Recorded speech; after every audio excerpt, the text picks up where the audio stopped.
You know you've made it when you're feted by world leaders, copied by doyens of fashion and adored by fans worldwide. Throw in a celebrity romance, marriage and children, the drama of physical injury and astronomical earning capacity, and you'll have some understanding of the person and product that is David Beckham. And by the way, onside. He plays football as though with the wings of angels on his feet. Beckham no longer needs his given name. In fact, he has three: David Robert Joseph. The only handle required is Beckham, and it's one of the world's most recognisable monikers. He is the #1 pop star of the world game. If this goes in, it is Beckham, deflected. There is the cheer, and there is the smile. Born May 2, 1975 in Luttrellstown, London, football's smiling assassin brought many a goalkeeper to his knees, even at the age of 11 when he won the Bobby Charlton Soccer Skills Award.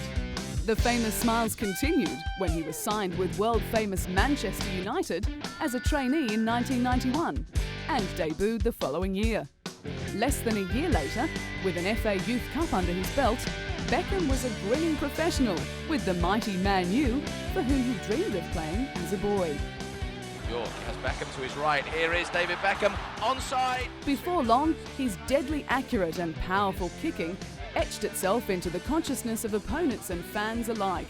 Beckham had arrived and took home the hardware to prove it: the FA Cup, Premier League Cup and Charity Shield in one fell swoop. Already the fans were in love. Here was a rough diamond with a cheeky grin, raw talent and wide-eyed innocence. He was drop-dead gorgeous, but when he opened his mouth, which was rarely, his nondescript working-class background was on show for all to see. Still, Beckham was on his way to conquering the world.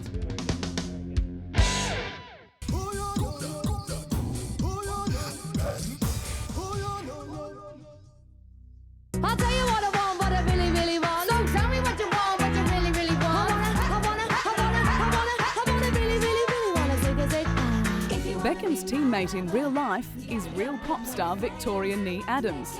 Also known as Posh Spice, the supposedly classy one, she chirped her way to fame with Baby, Scary, Sporty and Ginger. They were the feminine Fab Five of the 90s. The Spice Girls had their critics, but they had a message: catchy songs, talent as performers, and good heads for business. Conceived by music producers, the band comprised of 5 respondees to an advertisement for girl singers and hit pay dirt with a song called Wannabe that went straight to #1. Countless hits followed, and with them, fame, record sales and endorsements worth at least 5 fortunes. The Spice Girls' girl power was a 90s brand of feel-good feminism that struck a chord with teenagers the world over. Toughened by the taunts reserved for girls with acne at high school, Sticky Vicky, so called because of her thin physique, who'd begged her father not to drop her at school in the family's Rolls Royce, found her match. Becks had seen her in a Spice Girls video clip and later said he had to meet the one with the bob and the short skirt. 4 months later, they were expecting. Paparazzi followed Becks and Posh everywhere. Tabloids had to pay $1.5 million US, however, for wedding snaps of Britain's new royalty, who moved into a mansion near London, nicknamed, of course, Buckingham Palace. Their marriage in July 1999 followed the birth of son Brooklyn in March, with his name an interesting choice after conception in Brooklyn, New York. 5 years after buying Posh a $65,000 US engagement ring, the quiet lad with lanky hair has morphed into the epitome of style, charm and political correctness. Victoria's influence has been enormous, giving him confidence in the limelight, off-field as well as on. She's widely regarded as the driving force in his transformation to marketable new millennium man, and together they're amongst the world's most influential trendsetters. She's generally the couple's spokesperson, and he lets his wife, his football and his smile do the talking, except on special occasions. It's a boy, Romeo, a beaming David Beckham told reporters. "It's just a name we love," the England captain said. Brimming with pride and easy confidence, he was announcing the birth in 2002 of a second Beckham son, named after Shakespeare's famous tragic character.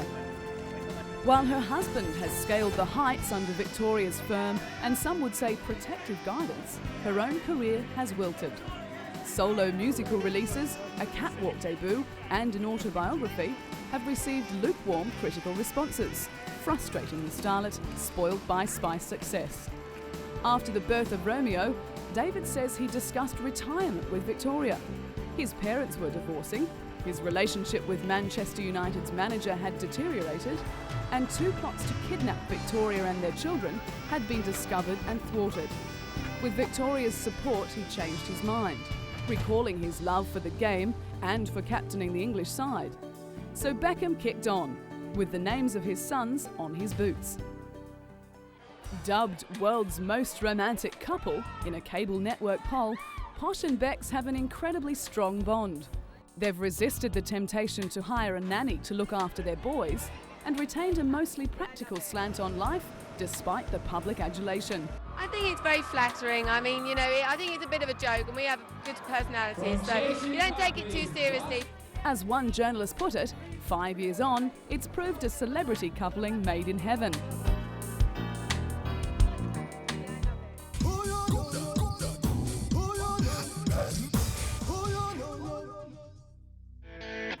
But football, like public life, hasn't all been smooth sailing for David Beckham. At the 1998 World Cup in France, he was red-carded for kicking Argentinian Diego Simeone.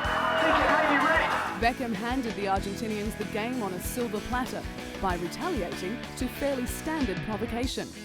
It was his first sending off as a professional and left his team a player down. England lost the game and was eliminated from the World Cup. Fans blamed Beckham, and the weight of the country came down hard. He was jeered and reviled by unforgiving fans and learnt an age-old lesson the hard way. It was something along the lines of, "Sticks and stones will break my bones, but no matter how much you're provoked, never let your side or your country down by kicking back." Almost beaten, he plugged on. The following year brought another FA Cup, UEFA's Most Valuable Player Award, first fatherhood and wedding bells. He was instrumental in guiding Man U to its greatest ever successes, a Champions League title, an Intercontinental Cup and an English League title in the same year. At the 2002 World Cup as captain of England, history gave Beckham the chance to redeem himself against old nemesis Argentina. He took the opportunity, converting a penalty that gave his side and country the victory that earned their forgiveness. The red card of 4 years before was forgotten at last. It could have easily been a different story. Just before the tournament, Beckham broke a bone in his foot. He was devastated. He was keen to prove that he'd grown up since he'd let his country down, and was also desperate to show that England could once again be a force in world football. For Beckham and the fans, it wasn't just football. If we get through the first stages of the competition, then I feel that anything can happen. You need a certain amount of luck, but the team, we've got a lot of very good players, and we can perform. National pride was at stake. Beckham had been sucked in 4 years earlier and had behaved like a selfish, petulant child. It wouldn't happen again. With the qualities of a champion, Beckham was able not only to play in the tournament, but to lead England to the quarter-finals, where they were defeated by eventual champions Brazil. Back at Man U, a rift developed between the star midfielder and manager Sir Alex Ferguson. It culminated in an ugly incident in which Beckham was struck in the face by a boot kicked by the manager. The resultant wound required stitches, but no amount of suturing could keep the champion at Old Trafford for very much longer. Beckham's determination to be the best football player in the world gained currency in 2003 when he was sold by Man U for an extraordinary $42 million to legendary Spanish club Real Madrid. Beckham was a willing participant in the deal after confirming that he'd still be able to captain the national side despite living in Spain. Man U fans were devastated. Their golden boy was leaving the nest. I spent 13 very good years at Manchester United. I've got a lot of friends there which will carry on being friends.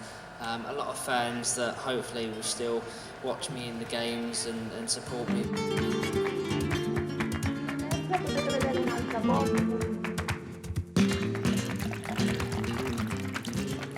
At Real, Beckham is just another in the stable of champions, and he'll need to work hard to earn the respect of fans and teammates. Goals in early games have certainly helped, but there's a long way to go to find out how good the Englander really is. David's first official appointment with his new club was a televised medical examination. He passed with flying colours and with characteristic good manners apologised to the Real players for disrupting their routines with his unavoidable entourage of frenzied media and fans. The Spanish doctor Del Corral reported that, in our opinion, he's in perfect condition. He's like new. And so it was that the English midfielder received the all clear to sign on with one of the greatest football clubs of all time. Beckham had to abandon his famous number 7, worn by Raul at Real, and adopt number 23. Not that the fans seemed to mind.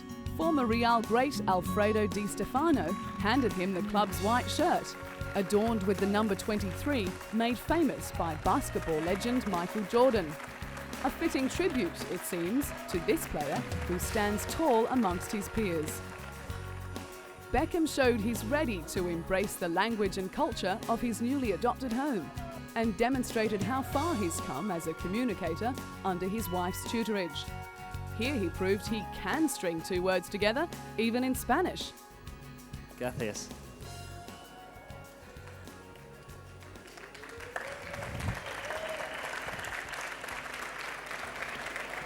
Señor Di Stefano, Señor Perez, ladies and gentlemen. I have always loved football. A mí siempre me ha gustado el fútbol. Of course, I love my family. Por supuesto, quiero a mi familia I have a wonderful life. y tengo una vida maravillosa. But football is everything to me. Pero el fútbol es todo para mí.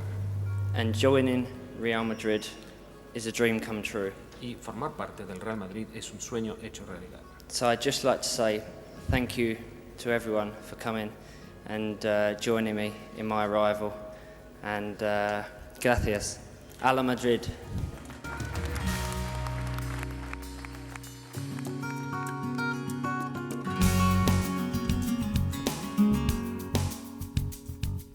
Real have won the European Cup a record 9 times and the Spanish League Championships 29 times. The club is banking on Beckham to add not only to their star-studded skill base, but to its marketing muscle, particularly in Asia. And judging by the adulation that Posh and Becks enjoy in the Far East, banking on the bankable Beckham will pay big dividends.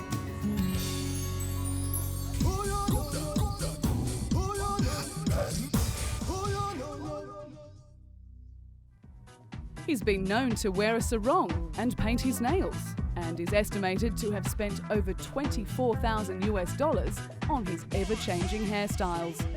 I'm running out of hairstyles, I think. As Beckham's pay packet fattened up to over $170,000 a week, so did his wardrobe. When he and Victoria committed to a recent Dolce & Gabbana fashion spread in Italian Vogue, the whole world was able to see how far he's evolved from the media-shy prodigy of the mid to late 90s. The sexy black and white folio appeared as the Italian designers dedicated their 2004 Spring-Summer collection to the England captain.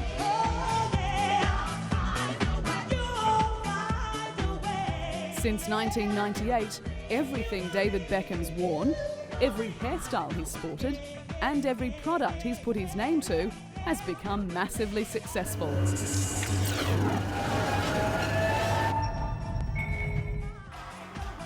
Women adore him, men think of him as a good guy, and everyone knows that Becks has that elusive quality, style, in buckets.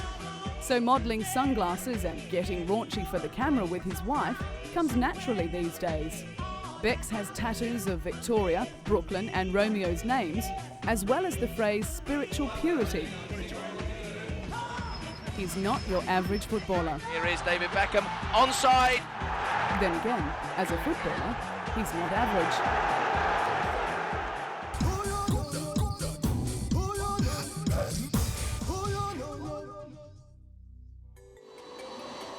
Before moving to Spain, Becks and Victoria took a 10-day tour of Asia, and their immense popularity was obvious. At home, the couple has ridden the roller coaster of public opinion, but abroad, and particularly in Asia, the Beckham star has never fallen, which is good news for Real. The Beckhams were welcomed by thousands of screaming fans. News of the move from Manchester United came just ahead of the Tour of Asia, home to millions of his most fanatical and free-spending fans. This trip was less about his football skills than his bankability as a one-man marketing industry in commercials for products as diverse as chocolates and beauty treatments. Beckham! Japanese television even broadcast his arrival live. International media were excluded from a press conference organised by one of Beckham's Japanese sponsors, and fans outside momentarily thought their luck had changed when Beck's lookalike, Paul Mansley, tried to grab a piece of the action. Imitation being the greatest form of flattery, it was another pointer to the popularity of the footballer. Also flattering, a temple in Bangkok has a gold statue of Beckham among all the statues of Buddha, an indication of his almost godlike status in Asia. In a slightly seedier institution in Bangkok, one of the city's infamous massage parlours, the girls wear Beckham shirts in a bid to attract customers. Herein a paradox. Women love him because he's sexy. Men love him because he's a great footballer and working-class champion.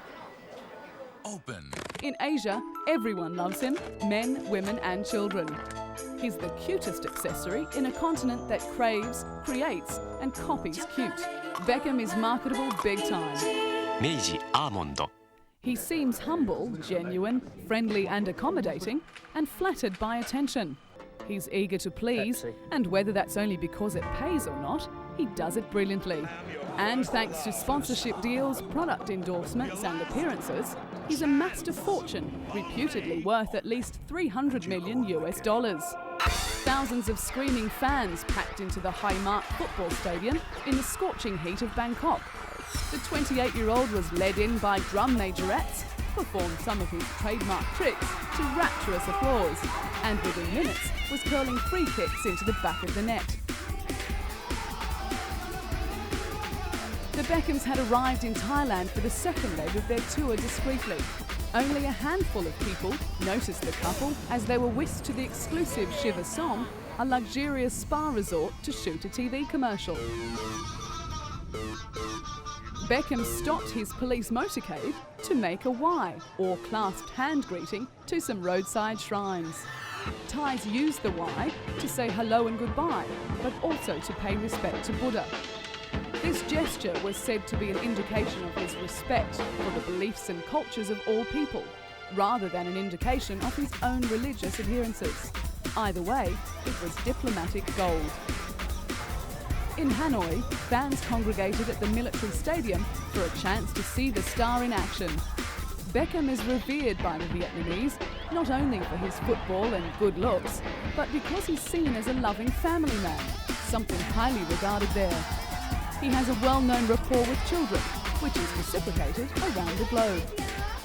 To see the people and the kids, and to see little kids that are just 1 year old and they've got their hair like me, it's pretty amazing. So it's nice to see, and we all enjoy it. Meanwhile, in China, where he's known as Little Bay, which means Little Beck, some fans weren't happy about him moving to Spain. But they've transferred their allegiance with him regardless, and now support Real with the same fervour. And back on home turf, fans and the police were out in force to see Becks performing best man duties at a friend's nuptials. Victoria and Brooklyn, who was one of the page boys, arrived at the church moments later. The family had flown back from their new home in Spain to attend the wedding.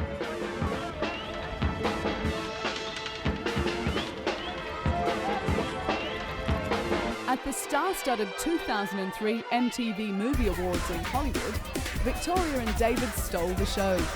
Britain's top celebrity couple sent fans wild with delight when they arrived wearing matching white outfits. Becks had his right arm in plaster to heal his broken wrist, also, of course, in matching white. A glowing Victoria announced the winner for the UK and Ireland Transatlantic Breakthrough And the Award. winner is Colin Farrell. Beckham's popular. Of that, there's no doubt. There's a video game with a digitised Becks in the leading role. People dress like him, copy his haircuts, and follow his every move. The reason is that there's more to this footballer than his football. Much more. And people like what they see. He shakes hands with royalty of the traditional kind. Popular royalty like Nelson Mandela. We've brought a shirt down, which... Oh, very good. Leaders of countries, adults and children with no more claim to fame than being fans of the player and his team. To David Beckham, of humble Leytonstone origins, it seems everyone is equal.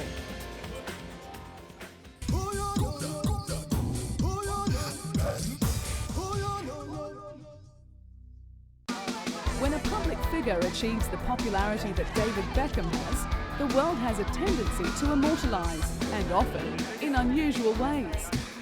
In Tokyo, a 3-metre-high chocolate Beckham statue was unveiled. And of course in the UK, Madame Tussauds Waxwork Museum has created its lifelike statue of the footballer, even modifying it to comply with changes in his appearance.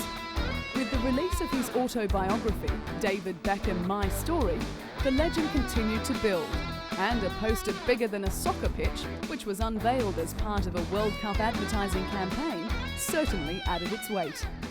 Beckham's also been immortalised in celluloid, with the release of the low-budget British film Bend It Like Beckham, which has taken the world by storm. All I'm saying is, there is a reason why Sporty Spice is the only one of them without a fella.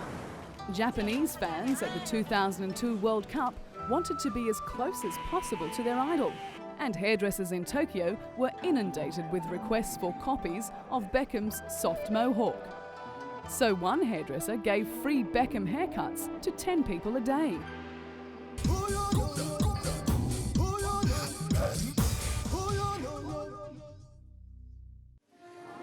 Beckham genuinely loves children, and it's mutual. He lives healthily, not attracted to the drinking and drug-taking lifestyle of many in the public limelight. This adds to his air of wide-eyed innocence, a Peter Pan-like figure at ease with his inner child. Some say he's never grown up, but maybe he's retained and nurtured his ability to relate with young people because he finds them more honest and trustworthy than many adults.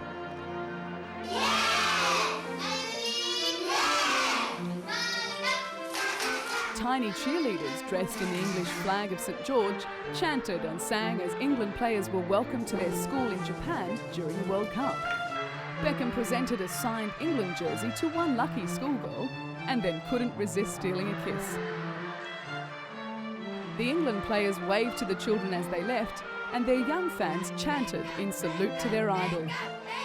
Beckham has joined world leaders like Secretary General of the United Nations Kofi Annan in making television pledges supporting children's rights as part of a UNICEF campaign. It's when he's talking about children that the humanitarian footballer's true colours are on display. I believe that children everywhere should be free to grow up in health, peace and dignity. 7-year-old Kirsty Howard is terminally ill, born with her heart back to front. Kirsty met David when she led the England team out at Old Trafford for the World Cup qualifier against Greece, and they formed a close bond. In fact, the footballer has said that Kirsty's bravery has changed his life. In that game, Beckham scored the crucial winner, and Kirsty has often said, "I love him because he has held my hand and scored a goal for me." David and Victoria have known the young achiever for nearly half of her life. At the Manchester Commonwealth Games in 2002, Becks and Kirsty presented the Jubilee baton to Queen Elizabeth II, and there wasn't a dry eye in the house as the games were opened. So the boy becomes a man.